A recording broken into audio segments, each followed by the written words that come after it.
Hi guys, this is a online division practice tool that I wanted you to use to help on Tuesday and Wednesday when I'm not in group. So I'm going to show you how to use it. You guys can choose here the divisor digits, that's the number outside, and the dividend digits is the number inside the little house.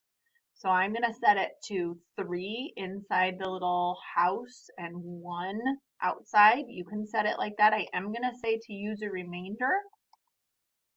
Then this walks me through the steps. It says, can the divisor go into the first digit? So can 6 go into 5? No, because 6 is bigger than 5. So it tells me that is correct. Now it says, can 6 go into the first 2 digits of the dividend? Yeah, 6 can go into 50. So it says that is correct. How many times can 6 go into 50? Well, I have to think about that. I know 6 times 10 is 60, so 6 times 8 would be 48. So I'm going to say 6 can go in 8 times. I'm going to check my answer. Now it tells me where to put my 8. So I'm going to type my 8 there. What is 6 times 8? 48. And I'm going to check it. It tells me that's right.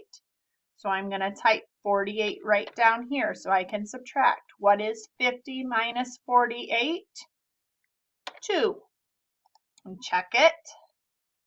It's always going to check it for me before I answer it. So now it's right. So I go ahead and enter it. And then it says, since 6 is more than 2, we bring down the 1 to make 2 into 21. We do it all over again.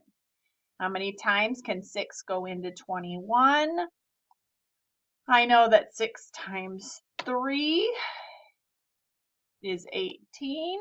So I enter 3 up here. What is 6 times 3? We already said it's 18. Check it.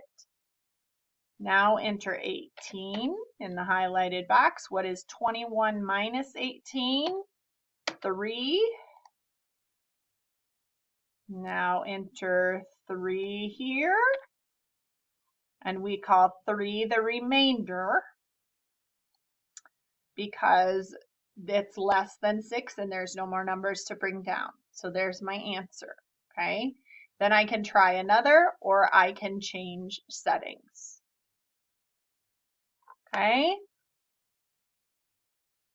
So that is one thing that I would like you to try to do on Tuesday and Wednesday during our group time.